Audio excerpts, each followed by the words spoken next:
Hello everyone. देखो, इससे previous वाले वीडियो में हम लोग बीटा गामा फंक्शन से क्वेश्चन कर रहे थे, है ना। उसी को अभी मैं कंटिन्यू कर रही हूँ। तो देखो एग्जांपल नंबर 4, ये है तुम्हारा इवेल्युएट इंटीग्रेशन 0 से infinite x to the power 5 a to the power minus x and dx। ठीक है, तो देखो सबसे पहले तो हमें क्या पता है, गामा वाली डेफिनेशन लिखवाई थी मैंने। By the definition of gamma function we know कि जो हमारा गामा एन है ना, गामा एन क्या हो जाता है हमारा, इंटीग्रेशन 0 से infinite x to the power n minus 1 e to the power minus x and dx। ये हमारे गामा फंक्शन से हमें फॉर्मूला पता है। ठीक है, तो इसी को इससे कंपेयर कर लो। तो देखो 5 को तुम क्या लिख सकते हो, 6 माइनस 1 लिख सकते हो। नंबर फर्स्ट, इंटीग्रेशन 0 से infinite x to the power 5 e to the power minus x and dx। इसको हम और क्या लिख सकते हैं, x to the power 6 minus 1, क्योंकि 6 माइनस 1 भी तुम्हारा क्या हो जाएगा, 5 हो जाएगा, e to the power minus x और dx। अब इसको हम क्या करें, कंपेयर कर लो। इसको दे दो equation number A. Comparing to equation A. ठीक है, तो देखो तुम्हारे पास n क्या आ गया, 6 आ गया, यानी गामा 6 की वैल्यू तुम्हारी क्या हो जाएगी, 5 4 3 2 और 1 यानी 120। क्लियर है ये चीज़, बहुत सिंपल है। हमें क्या करना है, सिर्फ इसको हमें इस फॉर्म में लिखना है, फिर कंपेयर करके n निकालना है और गामा n की वैल्यू तुम्हें निकालनी ऑलरेडी आती है। ठीक है, इसके एक दो क्वेश्चन और है, वो भी बता देती हूँ मैं। ये है तुम्हारा बी। देखो, क्लोज इंटीग्रल 0 से infinite x to the power 6 e to the power minus 2x और dx। अच्छा, इसमें देखो एक छोटा सा डिफरेंस है तुम्हारा, e टू द पावर क्या है, माइनस 2x, लेकिन हमें फॉर्मूले में क्या चाहिए, सिंगल वेरिएबल में होता है। तो हम क्या कर सकते हैं, इसको चेंज कर सकते हैं ना y के फॉर्म में। ठीक है, अब देखो ये क्वेश्चन तुम्हारा डायरेक्ट नहीं होगा, क्यों, क्योंकि जो हमारा गामा फंक्शन वाला जो फॉर्म होता है ना, वो हमारा क्या हो जाता है, 0 से infinite x to the power n minus 1 and e to the power minus x. लेकिन यहाँ पे देखो ये तो तुम्हारा हो जाएगा 7 माइनस 1, लेकिन e to the power x नहीं है, माइनस 2x है। तो हम क्या कर सकते हैं इसमें, put y equal to 2x, इस पूरे टर्म को y के फॉर्म में चेंज कर दूँ तो ये देखो मेरा क्या हो जाएगा। अच्छा, इससे x मुझे क्या मिल जाएगा, y/2। क्लियर है ये चीज़, इसमें चेंज कर लो तो ये क्या हो जाएगा, इंटीग्रेशन 0 से इनफाइनाइट x की जगह पे आ जाएगा तुम्हारा y/2 to the power 6 e to the power minus y and dy equal to 2dx। तो dx तुम्हारा क्या हो जाएगा, ये हो जाएगा dy/2। क्लियर है ये चीज़। तो देखो dx की जगह पे क्या लिख दोगे, dy/2। सिंपली मैंने क्या किया, मैंने जो पावर थी e टू द पावर एक सिंगल वेरिएबल बनानी थी, तो मैंने 2x को y के इक्वल ले लिया, यानी y की x की वैल्यू क्या हो जाएगी, y/2, और जो तुम्हारा dx है वो क्या हो जाएगा, dy/2। सारी टर्म इस इक्वेशन में चेंज कर ली मैंने। तो देखो ये मेरा क्या हो जाएगा, 2 टू द पावर 7 तो बाहर आ जाएगा। देखो 2 टू द पावर 6 और 1, 2 की पावर 7 तो मेरा बाहर आ गया। अब मेरे पास क्या बचा, इंटीग्रेशन 0 से infinite y to the power 7 minus 1, क्योंकि 6 को क्या लिख सकते हो, 7 माइनस 1 लिख सकते हो, e to the power minus y और dy। ये देखो वापस गामा फंक्शन का फॉर्म बन गया तुम्हारा। ये और ये दोनों क्या है, सिमिलर है, यानी इसकी वैल्यू अब क्या हो जाएगी, गामा 7, यानी ये मेरे पास आ गया 1/2 टू द पावर 7 और गामा 7। अब देखो 1/2 की पावर 7 तुम्हारा क्या होता है, 128। ठीक है, और गामा 7 की वैल्यू क्या हो जाएगी, 6 into 5 into 4 into 3 into 2 into 1। फिर हम क्या करेंगे, जो टर्म हमारी कैंसिल आउट हो रही है उसको कैंसिल आउट कर दूँ, तो तुम्हारे पास आंसर बचेगा 48/5। सो आई होप ये सभी को समझ में आ गया होगा अच्छे से। ठीक है, एक क्वेश्चन और करते हैं इसी तरीके का, थोड़ा सा माइनर डिफरेंस है, ठीक है। सी, लिमिट है तुम्हारी 0 से infinite under root x to the power under root x e to the power minus x cube और डी एक्स। अच्छा इधर देखो, अंडर रूट एक्स को क्या लिख सकते हो, पावर 1/2, ठीक है, इसको इस तरीके से लिख सकते हैं।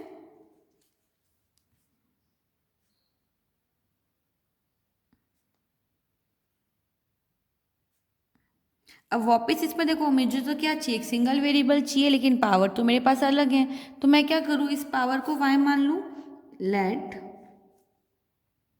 y equal to x cube मान लो, ठीक है।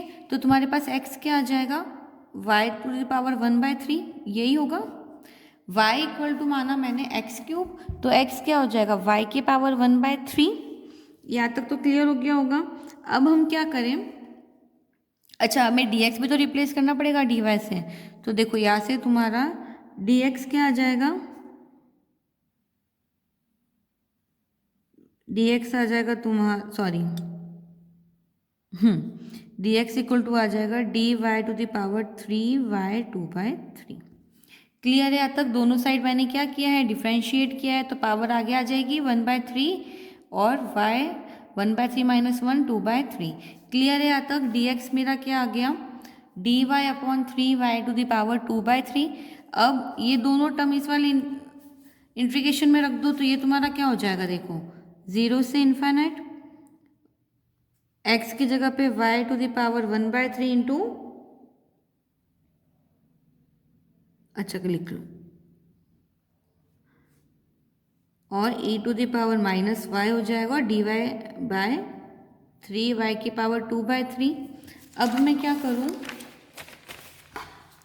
ये देखो मैंने क्या किया है, x की जगह पे ये वैल्यू रख दी, y की पावर 1/3 इस वाले फॉर्म में, है ना, and e to the power minus y हो जाएगा, और dx की जगह पे dy अपॉन 3y की पावर 2/3।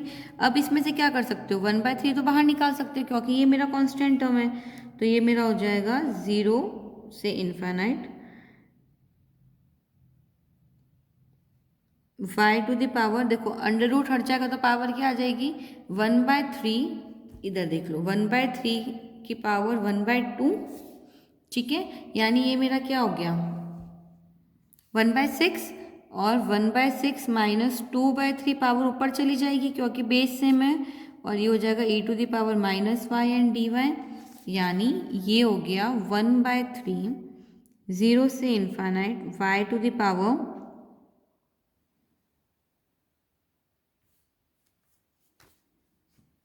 ये हो जाएगा तुम्हारा -1/2 e की power minus y and d y. अच्छा -1/2 को हम क्या लिख सकते हैं, इसको हम लिख सकते हैं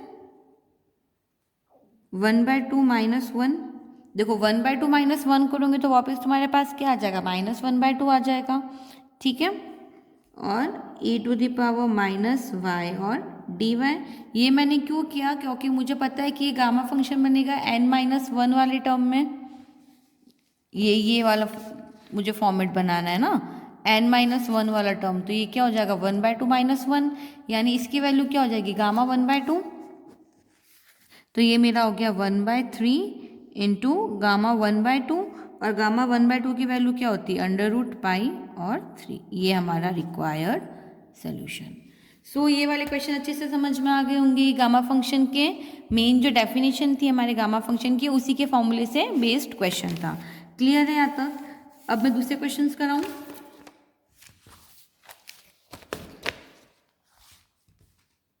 चलो ये हमने गामा फंक्शन के क्वेश्चन किए ना, वैसे एक और हम बीटा फंक्शन के क्वेश्चन करते हैं। क्या है तुम्हारा, इवेल्युएट इंटीग्रेशन 0 से 1 x² 1 माइनस एक्स क्यूब और dx। अच्छा हम लोगों ने देखो एक हमने फॉर्मूला पढ़ा था, जब मैंने बीटा फंक्शन पढ़ा था ना, तो उसके मैंने कुछ फॉर्मूलेस लिखवाए थे तुम्हें, है ना, कि बीटा फंक्शन को हम किस किस तरीके से रिप्रेजेंट कर सकते हैं।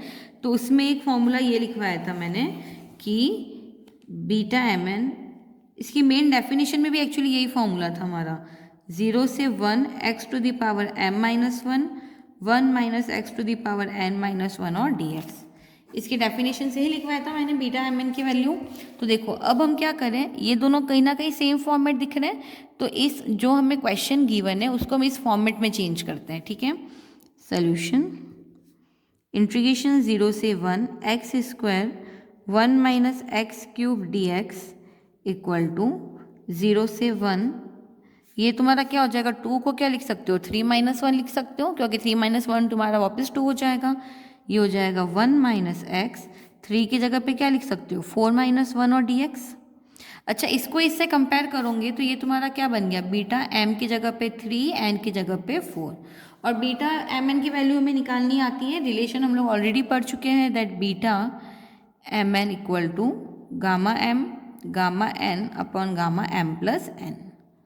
ठीक है, ये वाला रिलेशन हमें पता है। तो देखो हमने बीटा एम एन निकाल दिया। अब इससे मैं गामा फंक्शन इनका रिलेशन यूज़ करके वैल्यू सीधा निकाल सकती हूँ। तो ये मेरा हो जाएगा gamma 3 gamma 4 upon gamma 7। Values calculate कर लो, तो ये देखो मेरा क्या हो जाएगा,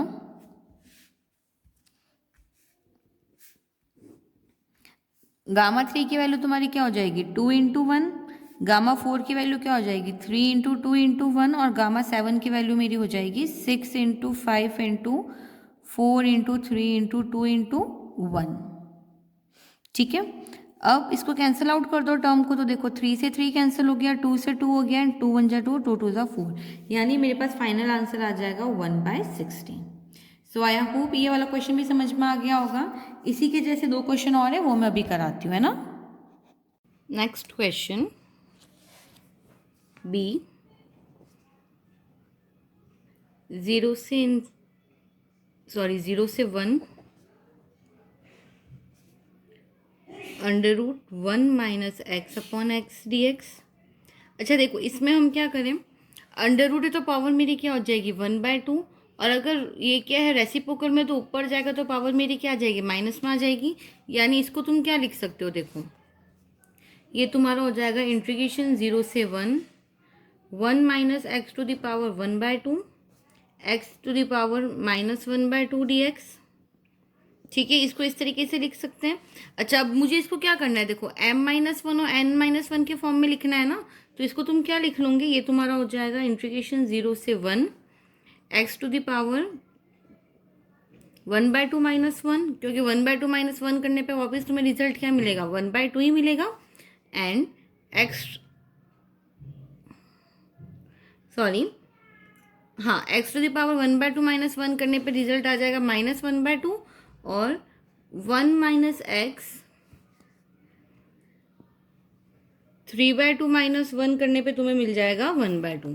क्लियर है यहाँ तक।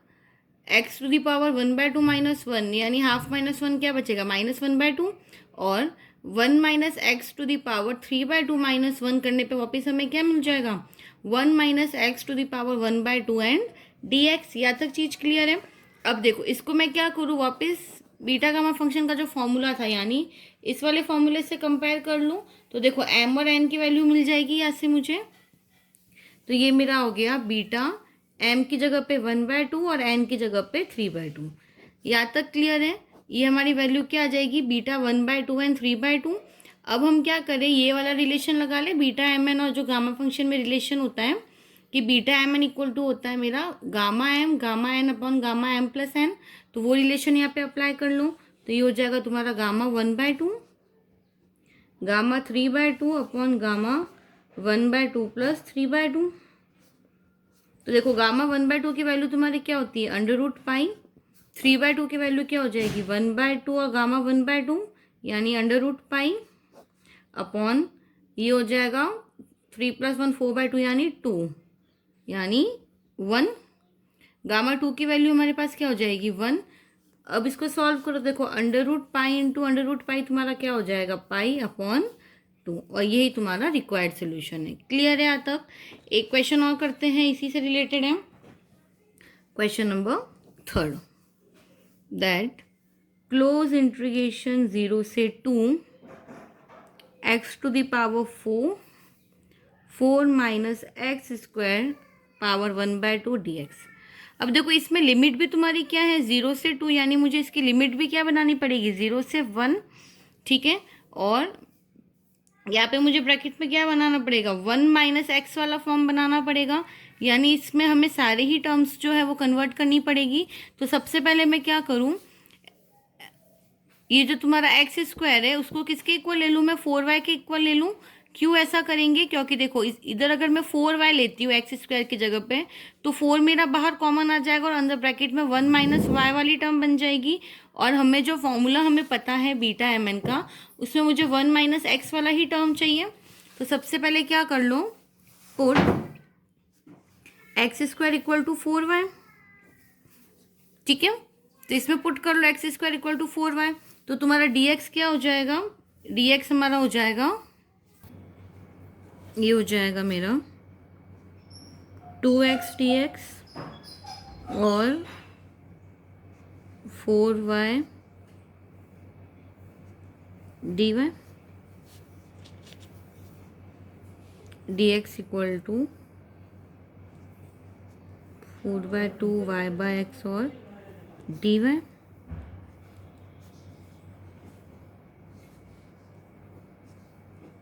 देखो x की जगह पे अब यहाँ से x की वैल्यू निकाल सकते हो, तो ये x मेरा हो जाएगा 2√y, यानी ये मेरा हो जाएगा देखो 2 1/2 और y⁻⁻1/2, क्योंकि ये पावर ऊपर जाएगी तो क्या हो जाएगा 1 माइनस 1/2 यानी -1/2 एंड dy, ठीक है। अब मेरे पास देखो dx dy में कन्वर्ट हो गया, x square equal to 4y, ये सारी ही टर्म मैं इंटीग्रेशन में पुट कर लूँ तो ये मेरा हो जाएगा, अच्छा देखो लिमिट भी हमारी चेंज हो जाएगी इसमें, x की लिमिट 0 रखोगे तो y की लिमिट क्या आ जाएगी 0, x की लिमिट 2 रखो तो 2 स्क्वायर 4 से 4 कट जाएगा, यानी y की लिमिट क्या आ जाएगी 1। तो लिमिट हमारे 0 से 2 की बजाय लिमिट चेंज हो जाएगी 0 से 1। तो ये मेरा हो गया लिमिट 0 से 1, x⁴ की जगह क्या आ जाएगा इसका स्क्वायर, यानी 4 2 1/2 की पावर 4। ये x की वैल्यू तुम्हारी क्या हो गई 2√y, इसकी पावर 4 करेंगे 2√y की पावर 4। फिर हमें क्या निकालना है 4 माइनस 4x², तो ये मेरा हो जाएगा 4 माइनस 4y⁻1/2 और dx की जगह पे आ जाएगा 2 y⁻⁻1/2 एंड 2 dy।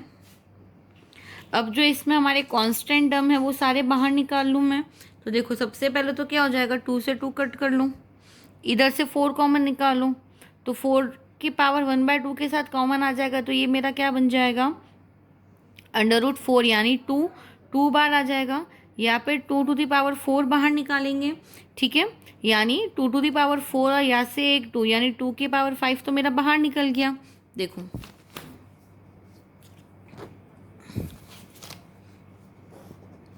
ये मेरा क्या हो जाएगा, इधर 2⁵ बार आ जाएगा, अंदर बचेगा इंटीग्रेशन 0 से 1 and y⁻3/2 1 minus y⁻1/2 dy। अभी देखो ये मेरा क्या हो गया बीटा एम एन के फॉर्म में आ गया, ठीक है। इसमें -1 वाला टर्म बना लूँगी तो मेरे पास क्या हो जाएगा, जो बीटा एम एन वाला फॉर्म है ये आ जाएगा मेरे पास। तो देखो हम क्या करेंगे, इसमें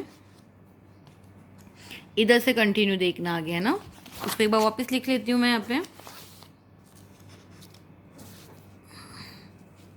ये हो जाएगा तुम्हारा 32 यानी 2⁵ मेरा क्या हो जाएगा 32, ये हो गया इंटीग्रेशन 0 से 1 y⁻3/2 1 minus y⁻1/2 and dy।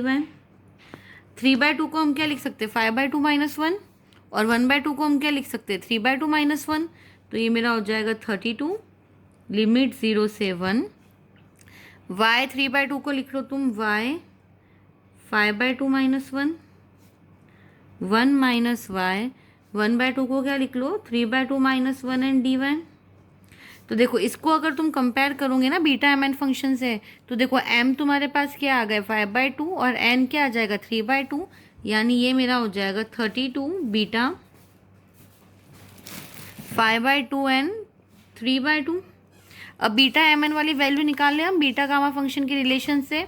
तो ये मेरा हो जाएगा 32 gamma 5/2 gamma 3/2 upon gamma 5/2 plus 3/2। तो देखो ये हो जाएगा 32 इंटू गामा 5/2 की वैल्यू मेरे पास क्या हो जाएगी 3/2 इंटू 1/2 और गामा 1/2 इंटू 3/2 की वैल्यू मेरे पास क्या हो जाती है 1/2 गामा 1/2 अपॉन 5 6 7 8/2 यानी गामा 4 की वैल्यू क्या हो जाएगी 3 into 2 into 1। Term cancel out कर लो तो ये मेरे पास क्या बचेगा, देखो 3 से 3 कट हो जाएगा, 2 इंटू 2 नीचे आ जाएगा क्यूब, ठीक है। लिख लो 32 इंटू गामा 1/2 की वैल्यू क्या होती है √पाई इंटू √पाई। और देखो ये क्या बचेगा मेरे पास 2 इंटू 2 इंटू 2 8 नीचे आ जाएगा, 2 इंटू 1 यानी ये हो जाएगा 2 पाई। क्लियर है यहाँ तक? सो आई होप ये क्वेश्चन भी समझ में आ गए होंगे सभी को अच्छे से, ठीक है। इसमें कुछ क्वेश्चंस और रह गए हैं, वो मैं इसके नेक्स्ट वाले वीडियो में कराती हूँ, ओके। एंड हाँ, एक दो क्वेश्चन मैं दे रही हूँ, वो तुम लोग खुद घर पे ट्राई करना, वैसे सिंपल है, आराम से हो जाएंगे, ठीक है। लिख लो क्वेश्चंस। ये तुम्हारा है 0 से इन्फाइनाइट x⁴ e⁻⁻x dx। ये वाले क्वेश्चन अभी मैंने कराए थे, गामा फंक्शंस वाले क्वेश्चन है ना। 0 से इन्फाइनाइट x⁻6 e⁻−3x dx, ये भी गामा फंक्शन वाला क्वेश्चन है। और एक क्वेश्चन इसमें और कर लेना x³ e⁻−2x² dx। ये तो तुम्हारे ये वाले क्वेश्चन है ना, गामा फंक्शन के डेफिनेशन का जो फॉर्मूला मैंने कराया था इनिशियली, जो मैंने वीडियो स्टार्ट की थी, वो वाले क्वेश्चंस हैं, ठीक है। उसके अलावा ये क्वेश्चंस हैं तुम्हारे बीटा फंक्शन वाले, वो भी कर लेना। 0 से 1 x⁴, ये जो अभी मैंने करा है सेम उसी पे बेस्ड है, ठीक है। 0 से 2 x² अपॉन √2 - x dx। 0 से 2 4 - x² 3/2 and dx। So I hope ये क्वेश्चन सभी घर पे अच्छे से कर लेंगे, ठीक है। Thank you so much.